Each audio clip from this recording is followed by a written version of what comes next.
더마카와 함께 시선 집중의 문을 열겠습니다. 어서 오세요. 네, 안녕하세요. 더마카입니다. 조상진 님이 저 채팅 새내기인데 환영 안 해주십니까?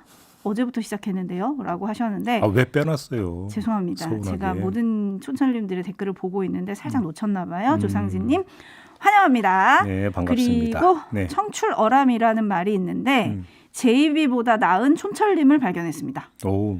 김창면 님이 며칠 전에 왜 한 촌철님께서 삐딱선 정신에 입각해서 뉴스를 보다 보니까 일상생활, 직장생활도 삐딱해진다. 어떻게 해야 되냐라고 종배님께 제이비께 물었는데 제이비가 답을 제대로 못 해주시던데 라고 하면서 김창면 님이 이렇게 남겨주셨어요.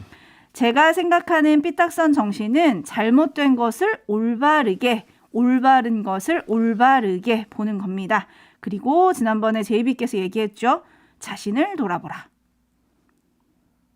이게 삐딱선 정신을 일상생활에서 제대로 발휘하는 방법이래요. 그러니까 제가 그래서 어제 자신을 돌아본 결과 너무 과하게 삐딱하다고 얘기했잖아요. 네. 다른 거에서도 삐딱해서 문제였다고. 잘못된 것을 올바르게, 올바른 것을 올바르게. 저는 이 말이 좀 되게 좋더라고요. 아무튼 김창면님 청출어람이다. 칭찬해드리고요. 1105님은 네. 봄비에 차는 엉망이지만 그래도 오늘도 힘차게 열심히 살아보렵니다. 라고 아주 든든한 다짐을 남겨주셨네요. 비 좀 와야 돼요. 그러니까요. 비가 와야 됩니다. 우리가 예. 왜 비 얘기를 하냐. 예. 간밤에 또 산불이 또 있었잖아요. 예. 합천 산불이 말씀하시는 거죠? 네. 좀 자세히 좀 전해 주세요. 아, 제가요? 예. 원고에는 제이비가 전하는 걸로 돼 있는데. 싫어요. 좀 알겠습니다. 전해 주세요. 어제 낮 2시쯤 경남 합천군 용주면 한 야산에서 발생한 불이 강풍을 타고 빠르게 번졌습니다. 아직도 꺼지지 않고 있는데요. 산림당국이 신고 접수 10분 만에 현장에 도착을 했는데 이미 30헥타르가 불에 탄 상태였다고 하고요. 네. 다행히 밤새 진화 작업을 통해서 현재까지 진화율이 92%를 넘어섰고요. 헬기가 다시 투입이 돼서 지금 진화 작업을 하고 있고 빠르면 오늘 오전 9시 안에 불길을 잡을 수 있을 걸로 예상을 하고 있습니다. 예. 혹시나 인명피해가 있을까 좀 밤새 마음을 졸이긴 했었는데요. 다행히 마을 주민 200여 명이 긴급 대피를 했고 인명피해는 아직 없는 걸로 산림당국이 파악을 하고 있습니다. 요즘에 건조한 날씨 속에 강한 바람까지 불면서 합천을 비롯해서 어제 하루 충남 부여와 전남 화순 등 전국 6개 지역에서 산불이 났다고 합니다. 예. 근데 문제는 이렇게 어제 하루만 많이 난 게 아니라 행안부가 올 1월부터 지난 3월 5일까지 평균을 내보니까요. 평년보다 1.5배 많은 산불이 발생을 했다고 합니다. 오. 지금 진짜 전국이 바짝 말라 있는 상태인 것 같아요. 지금이 딱 이제 봄 가뭄. 그렇죠. 비가 안 오는 이런 시기다 보니까 꼭 이 시기가 되면 이제 산불 이야기가 계속 전해지고 있는 거 아니겠습니까? 거의 연례행사처럼 이루어지고 있는데 참 걱정이고요. 그래서 아까 비가 좀 와야 된다라는 말씀을 좀 드렸던 건데 근데 네. 하늘만 쳐다보고 있을 수는 없는 거 아니겠습니까? 그러니까요. 조금씩 다 힘을 합쳐야 될 것 같습니다. 빨리 네. 진화를 해야죠. 네. 아주 어렸을 때부터 많이 듣던 게 자나깨나 불조심, 꺼진 불도 다시 보자 이런 표어잖아요. 그런 걸 좀 다시 한번 새기는 봄이 돼야 될 것 같습니다. 그래야지 저희가 예쁜 봄을 맞이할 수 있을 것 같아요. 더마카도 학교 다닐 때 막 포스터, 표어 이런 경진대회가 있구나. 그런 거 다 하지 않나요? 요즘 연식이 애들도 할걸요? 연식이 좀 되는구나. 요즘 애들도 다 해요. 그런가요? 제이비타임즈 다음 주목할 뉴스. 왜 이렇게 서둘러 넘어가는데? 지금 모든 분들이 기다리시는 뉴스가 있어요. 빨리 전해드려야 됩니다. 예. 오늘의 주 메뉴가 될 것 같은데요. 예. 먼저 오디오로 만나보시죠. 국민의힘 단 대표로 김기현 후보. 이변은 없었습니다. 국민의힘 당대표 경선의 최종 승자는 윤심 김기현 후보였습니다. 국민의힘 성공시대를 만들어 갑시다. 윤석열 정부 만세. 2위는 23.3%를 득표한 안철수 후보로 김기현 후보의 절반에도 미치지 못했고 3위 천하람, 4위 황교안 후보 순으로 김 후보의 과반 득표 저지에 실패했습니다. 최고위원 결과도 친윤계 후보들의 압승이었습니다. 김재원, 김병민, 조수진, 태영호 후보가 모두 당 지도부에 입성했고 청년 최고위원회도 장예찬 후보가 연예인 성적 대상화 웹소설 집필 등의 논란에도 불구하고 55%가 넘는 압도적인 지지로 당선됐습니다. 반면 비윤계인 친이준석계, 이른바 천하용인 후보들은 모두 낮은 득표율을 기록했습니다. 네, 결과를 좀 평가를 해봐야 될 것 같은데요. 네. JB가 주목하는 포인트 어떤 걸까요? 평가를 하려면 기준부터 세워야 되는 거 아니겠습니까? 그러려면 그 기준이 뭐야 되느냐? 이번 전당대회의 성격과 목표가 뭐냐? 이것부터 이제 잡아야 되는 건데 이번 전당대회는 이른바 이준석 징계의 그 끝에서 지금 이루어지는 전당대회 아니겠습니까? 그런 점에서 지우고 세우는 전당대회의 성격이었다. 이렇게 봐야 되겠습니다. 이준석의 흔적을 지우고 윤석열을 정점으로 하는 수직 위계 구조를 세우는 전당대회. 이렇게 정리하면 이번 전당대회의 성격 규정이 이루어지지 않는가 싶은 생각이 좀 드는데요. 그런 점에서 친윤 쪽이 소기의 성과를 거둔 전당대회다. 이렇게 평가를 해야 되겠습니다. 김기현 대표의 과반 득표 그리고 이준석계의 전원 탈락을 이끌어냈으니까 누가 뭐라고 해도 친윤계가 소기의 성과를 달성을 했다. 이거는 부인할 수 없는 사실인 것 같고요. 다만 비용 없는 소득은 없다라는 점을 함께 이야기를 해야 될 것 같습니다. 그러면 이 소득을 얻기 위해서 돈을 썼다는 건데 어떤 비용을 말씀하시는 겁니까? 윤석열 대통령이 치른 비용이 너무 컸다. 이런 말씀을 드리는 건데요.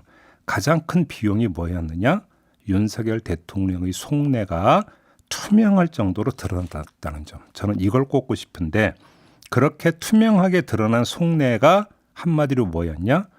호호가 뚜렷한 흑과 백이 확연히 갈리는 속내였다. 이런 건데요.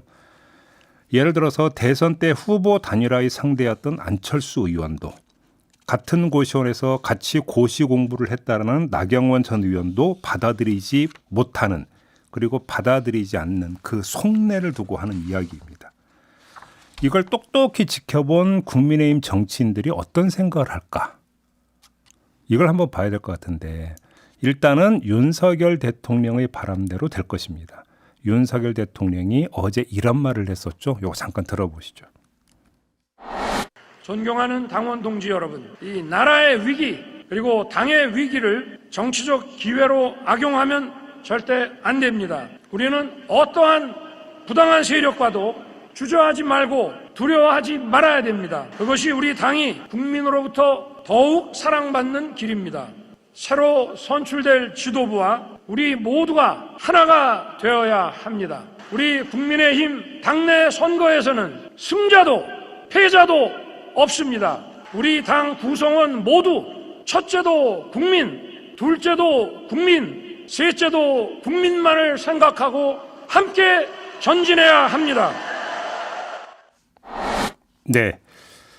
자, 윤석열 대통령의 호호 감정이 얼마나 확실한지 그리고 그러니까 비호감일 경우 어떻게 대하는지를 분명히 지켜봤기 때문에 국민의힘 소속 정치인들이 일단 하나됨에 열과 성을 다할 거다 이렇게 봐야 되는데 그 증자가 다름 아닌 바로 안철수 의원일 수도 있다. 이런 말씀을 드리고 싶습니다. 안철수 캠프가 어제 그러니까 전당대회가 열리기 전이죠. 공지를 돌렸습니다. 황교안 후보가 그 전날 대여 투쟁을 함께 하기로 했다고 말한 것을 부인하면서 안철수 후보와 황교안 후보의 공동 대응은 김기현 후보의 땅 투기 의혹과 대통령실 시민사회 수석실의 전당대회 개입 논란에 대한 문제 제기였다. 전대 결과에 대한 보이콧과 대여 투쟁은 논의된 바 없다. 이렇게 밝혔거든요. 톤 조절에 들어갔던 거죠. 그런 점에서도 확인해 볼 수 있는 건데요. 일단 이렇게 열과 성을 다해서 하나됨에 합류를 하려고 하겠지만 문제는 그것이 일단이라는 겁니다. 일단 그렇게 한다라는 건데 그 일단의 기간이 언제까지이겠느냐 이게 관심사인 거죠. 여기서 두 개의 체크 포인트가 나오는데요. 첫 번째, 호호가 뚜렷하면 그 비호감에 해당하는 정치인들의 미련은 본인의 의지와는 무관하게 강제적으로라도 싹둑 잘려나가게 되는 거 아니겠습니까? 미련의 여지를 남기지 않게 되는 거잖아요. 그러면 이 대상이 되어버린 정치인들이 다른 길을 찾는 움직임이 빨라질 수 있다는 가설이 성립이 됩니다. 첫 번째는. 두 번째는 호호가 역호호를 낳을 수도 있다는 건데요. 윤석열 대통령의 지지율이 빠지면 그 역의 호호, 윤석열 대통령에 대한 호와 불호가 꼭 그만큼 뚜렷하게 나타날 수도 있다라는 것을 암시를 하고 있다는 것이죠. 바로 이 지점에서 또 하나의 중요한 포인트가 나온다고 봐야 될 것 같은데 네, 중요한 포인트 뭔가요? 이준석계 범위를 넓혀서 유승민 전 의원까지 포함을 해서 핵심 반윤 그룹이 선택이 어떻게 되는 거냐. 이거 중요한 이제 문제 아니겠습니까? 이 그룹은 전당대회를 통해서 두 가지를 확인하는 셈입니다. 첫째, 윤석열 대통령과는 함께 가기 어렵다라는 사실이 거듭 확인이 됐다. 둘째, 당내 기반이 본인들 생각과 기대만큼 그렇게 크지 않다라는 사실도 이번에 확인을 했다고 봐야 됩니다. 자, 이게 고민거리가 될 겁니다. 윤석열 대통령과 함께 가기 어렵다라는 사실을 확인했으니까 일찌감치 그러면 다른 길을 모색하자. 이렇게 그러니까 접근할 수 있는 거 아니냐라고 전망할 수도 있는데 이건 너무 단선적인 전망이죠. 정치가 그렇게 간단하지가 않다라는 데 문제가 있습니다. 당내 기반이 그리 크지 않다는 사실이 민심에게도 영향을 미치게 되어 있습니다. 파괴력 없는 소수 세력의 다른 길은 결국은 민심의 외면을 함께 받을 수도 있다는 것이죠. 그래서 만약에 다른 길로 접어들면 그게 부활의 길이 아니라 고사의 길로 갈 가능성도 충분히 있다는 겁니다. 그런 점에서 이준석계가 심각한 고민에 빠질 듯한데 제가 예상하는 바로는 당장 다른 길을 택할 가능성은 거의 없다고 봅니다. 당내 투쟁을 계속하면서 윤석열 대통령의 지지율 추이에 따라서 자신들의 세력 확장을 꾀할 것이고 그 다음에 가서야 정책 좌표 설정을 다시 조정을 할 거다. 이렇게 봐야 된다는 겁니다. 그리고 별도로 한마디만 좀 더 하겠는데요. 네. 김기현 대표의 성적표 52%, 정확히 52.9%의 득표율 아니었습니까? 자, 이게 과연 높은 것일까? 요것도 좀 따져봐야 될 것 같습니다. 왜 이런 말씀을 드리느냐? 애초에 최대 관심사는 1차 투표에서 당선 여부가 갈리겠느냐라고 하는 것이 최대의 관심사였기 때문에 김기현 후보 입장에서는 소기의 성과를 거둔 것은 사실입니다. 하지만 대통령실이 노골적으로 김기현 후보가 친윤 후보라는 점을 강조한 점 등등 여러 가지를 종합을 할 때 김기현 후보의 득표율을 윤석열 대통령의 득표를 한번 바꿔서 해석을 해봅시다. 그러면 52.9%라고 하는 득표율은 높은 것이냐? 라는 질문이 다시 성립이 되는 겁니다. 이게 높은 걸까요? 거꾸로 이야기를 하면 47%죠. 47%의 당심은 김기현 후보를 선택하지 않았고 더 나아가 그 뒤에 있는 윤석열 대통령을 선택하지 않았다는 이야기가 되는 건데 이거는 그렇게 간단한 숫자가 아니라는 점입니다. 그래서 1차 투표에서 모든 게 갈렸다라는 점만 중시해서 볼 게 아니라는 것이고 그건 아까 제가 말씀을 드렸던 윤석열 대통령 국정수행 결과에 따른 지지율 추이에 따라서 이 47%라고 하는 숫자가 상당히 큰 힘을 발휘할 수도 있다. 이런 말씀을 드리고 싶은데 아이러니하게도 제가 이렇게 말씀을 드리는 증자가 어디에 있냐면 민주당한테 있습니다. 자, 이재명 대표가 전당대회에서 얻은 득표율이 77.7%였어요. 민주당 역대 최고의 압도적 득표율로 대표가 됐지만 지금 현재 이른바 비명계의 도전을 받고 있는 상황입니다. 그리고 비명계의 도전 명분은 이재명 대표의 사법 리스크로 당 지지율이 빠졌고 이 지지율로는 총선에서 이길 수 없다라는 겁니다. 그럼 만약 윤석열 대통령의 지지율과 국민의힘 지지율이 동반 하락하면 이 47%의 다른 선택을 했던 당심이 어떻게 움직일 것인가? 이것도 주시를 해야 되는 대상 아니겠습니까? 그런 점에서. 그래서 과연 52.9%라는 득표율은 높은 것인가? 이걸 다시 한번 점검을 해볼 필요가 있다. 이런 말씀을 드리는 겁니다. 네, 헬레나 님이 윤석열 대통령한테는 지지율이 별로 상관없을 것 같습니다. 결과만 보고 갈 것 같은데요. 라고 해주셨는데 이 득표율을 두고 이준석 전 대표가 어제 저녁에 한 인터뷰에서 말한 게 있어요. 네. 잠깐 직접 들어보시죠. 집권 1년 차의 여당에서 사실 52%로 1등이 나왔다는 것이 가진 함의가 따로 있을 것이고 저는 이번 전당대회를 통해서 출범하는 지도부가 많은 생채기가 난 상태에서 이제 임기를 시작한다 이런 생각을 하고 있고 사실 이 부분을 봉합하는 것이 쉽지는 않을 것이다 이렇게 생각합니다. 아마 초기에 뭐 당직 인선하고 이러면서 어느 정도 일방주의가 보일 것으로 이제 보이는데 그렇다면은 이제 책임과 그 다음에 권한은 같이 가는 것이거든요. 그렇다면 전적으로 앞으로 이제 전당대회 기간이 끝난 다음에 어떻게 그런 어떤 책임을 지는 과정을 보이냐에 따라 가지고 이 지도부의 성패가 이제 갈리지 않을까 생각합니다. 네. 그런데 김기현 신임 대표는 선거 기간에 이제 밀었던 게 연포탕이잖아요. 네. 연대와 포용 탕평 이건데 지금 이준석 전 대표가 얘기하는 게 지도부가 많은 생채기가 난 상태에서 임기를 시작하기 때문에 좀 봉합이 쉽지 않을 거다 이런 전망을 했는데 연포탕을 어떻게 잘 끓일까요? 지금 어제 전당대회가 끝나자마자 상당수 언론이 일제히 내놓고 있는 보도가 하나가 있습니다. 사무총장으로 이철규 의원이 유력하다라는 보도입니다. 그러니까 실제로 그렇게 인사가 이루어지는지를 좀 봐야 되겠습니다만 만약에 이 보도가 사실로 귀착이 된다면 연포탕은 아니다. 이렇게 봐야 되는 거죠. 왜 그러냐면 이철규 의원이 누굽니까? 이른바 그 윤핵관 4인방으로 꼽히는 그 4명의 의원 가운데 한 명이 바로 이철규 의원입니다. 그런데 당대표 경선 과정에서 가장 핵심 최대 쟁점이 됐던 게 뭡니까? 공천 문제였습니다. 그리고 공천 실무를 관장하는 게 사무총장입니다. 그런 자리에 이번 국민의힘의 새 지도부가 친윤계 일색이라고 모두가 지금 분석하고 있는 상황에서 사무총장, 가장 예민한 문제인 공천 문제를 관장하는 사무총장에 다른 사람도 아니고 윤핵관 의원을 만약에 앉힌다면 이건 결코 누가 보더라도 연포탕이라고 볼 수가 없죠. 그런 점에서는.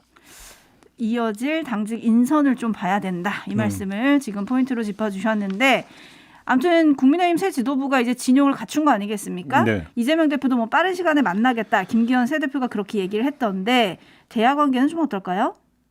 별로 안 좋을 것 같습니다. 지금보다 더 좋아질 여지는 없다. 오히려 안 좋아지면 안 좋아졌지 더 좋아질 여지는 별로 없을 것 같다고 보는 이유가 몇 가지가 있는데 첫째, 윤석열 대통령이 기존의 비타협적인 모습을 유지할 뿐만 아니라 최근 들어서 이른바 개혁 명분으로 정책 드라이브를 걸고 있는 상황 아니겠습니까? 이건 총선을 염두에 둔 정지 작업이기도 한데 성과를 내면 국정 성과로 포장해서 총선 성적표로 연결을 시키려고 할 것이고 성과가 안 나면 야당의 목리 때문에 결국 국정 수행이 원활하지 못하다라는 이야기를 할 것이기 때문에 야당과 각을 세우는 기조는 유지가 될 거라는 거고요. 여기에다가 민주당 같은 경우도 강대강 대치를 마다하지 않고 있지 않습니까? 이른바 쌍특검이라고 하는 게 대표적인 예 아니겠습니까? 그런 점에서 민주당에서의 태세 전환 여지도 보이지를 않고 있는데 이것까지는 지금까지는 상수였던 건데 여기에다가 전당대회로 새로 구성된 국민의힘 지도부의 면면을 보세요. 최고위원들은 모두 이른바 친윤계, 거기다가 뭐라고 표현할까요? 강성이라고 표현해도 될까요? 이런 면모를 띠고 있고 최고위원을 떠나서 김기현 대표의 경우가 이른바 울산시장 선거 개입 의혹 사건 등으로 민주당에 대한 구원의 감정을 숨기지 않아왔던 그 장본인입니다. 이런 분이 당 대표를 맡게 되는데 과연 야당과의 관계가 좋아질 수 있을까? 마지막으로 점검을 해야 되는 것은 그런 점에서 딱 하나 남는 거죠. 다음 달로 예정된 원내대표 선출. 여기서 누가 원내대표가 되느냐. 근데 만약에 원내대표도 지금 국민의힘 전당대회와 마찬가지의 어떤 영향권 안에서 치러져 가지고 이른바 친윤계가 되어버린다라고 한다면 일종의 어떤 뭐 매파와 비둘기파, 강경파와 온건파가 공존하는 그러면서 치고 빠지는 식의 대야 협상 전략이 운용될 여지도 거의 없는 결국 강대강으로 그냥 드라이브를 거는 이런 체제가 완전히 굳어질 가능성도 충분히 있다는 것이죠. 지금보다 더 안 좋아질 거다. 이런 암울한 전망을 해주셨습니다. 촌철님들의 반응 잠깐 전해드리겠습니다. 5696님, 당정이 일치되는 대신 그만큼 져야 할 책임과 리스크의 크기가 매우 커질 겁니다. 당내 비주류와의 내홍 때문에 망했다. 이런 핑계를 이제 댈 수 없지 않을까요? 라고 해주셨고 2302님은 어제 전당대회를 보면서 하무심의롱, 권불심년 이 단어가 생각이 났습니다. 해주셨고 여풍이다님은 방송에 자주 나온 사람, 인지도가 높은 사람들이 당선됐네요. 앞으로 공천 칼바람이 예상됩니다. 소통님은 시작부터 끝까지 윤심 체제로 이변은 없었다. 이런 평가들이 주를 이루고 있습니다. 그렇죠. 그리고 사실은 이번 전당대회에서 타격을 받은 또 한 명이 있죠. 안철수 의원. 23%라는 득표율 가지고 차기 대권을 노리기는 쉽지가 않을 것이다. JB타임즈 이렇게 마무리하도록 하겠습니다. 더마카 수고하셨어요. 고맙습니다.